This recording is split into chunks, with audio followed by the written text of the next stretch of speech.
All right, elixir shots. Pisses me off is the discourse around how women only go for the top 15% of men. Like, am I supposed to be going for the fat loser who doesn't have a job and lives at home? Am I supposed to be attracted to that? Obviously, I'm going to be attracted to the guy who's ambitious, the guy who's manly, the guy who takes care of himself and his health and works out, the guy who's tall, the guy who's going to give my kids good genetics. Why on earth would I be attracted to the fat loser?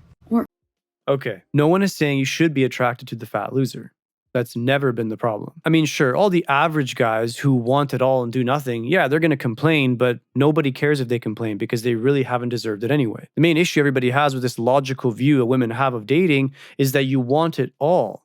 This is the problem. You want that top 15% guy that every other girl also wants, but you want him only for yourself. This goes against the religious ideal that was developed in this part of the world since the beginning. If you're going to start talking about having a top 15% guy, you need to take what comes with the territory. What this means is don't expect to be the only one. This logical fact creates a lot of problems, of course, because the female ego feels directly attacked. How dare you tell me that I'm not special? A lot of times what you'll see a follow-up from these girls that also believe they're a top 15% woman, which means that they deserve a top 15% man. By watching this channel, you should already know that every girl thinks she's a top 15% woman. Whether she is or isn't important. What matters is that she feels that she's a top 15% woman. Therefore, because she feels that way, she's also entitled to one. This is the female logic, of course. Any loser for that matter. Even an average guy. Like, why, if I could pick the best of the best, why would I be attracted to the mid-tier?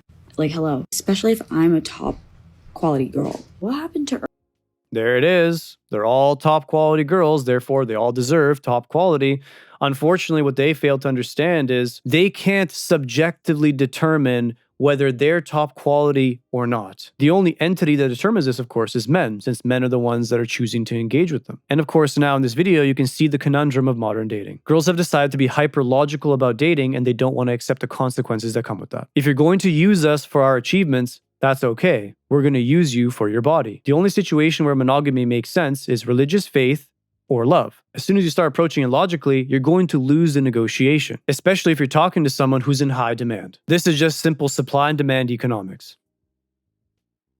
earning your place in this world? You're going to be a loser in this life and then expect people to want you? Like, that's just common sense that that's not going to happen. That was essentially the promise of Christianity with the inception of the Western world. 50% of men are born, 50% of women are born. 1-to-1 makes perfect sense, doesn't it? In reality, of course, it never lines up this way. If you don't enforce that standard, what's going to happen is we're always going to drift back to polygamy. This is just human nature.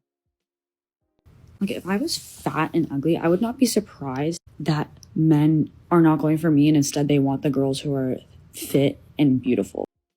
Speak for yourself. I'm not going to bring them out right now, but there are tons of examples of the exact opposite of what you're saying right now. For every loser guy that complains about how hard dating is, there's an equivalent woman that thinks she's way better than she actually is.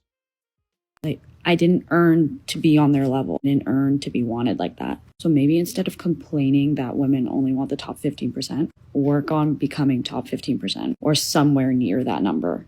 Problem is, you're also claiming that you're top quality when in reality, you're an adjustable 7. Don't get me wrong, you're cute, but to say you're top quality becomes extremely subjective. Instead of sitting at home being a loser, trying to be a little victim. Don't even get me started on the victim card, because this is exactly what leftist women have been doing for the greater part of 30 years. Overall, I see your point, and you're not necessarily incorrect about everything you said, but at the same time, you're not taking any responsibility for what females have done to contribute to this problem. If you like this video, like and subscribe. Don't forget to check the links in the description below.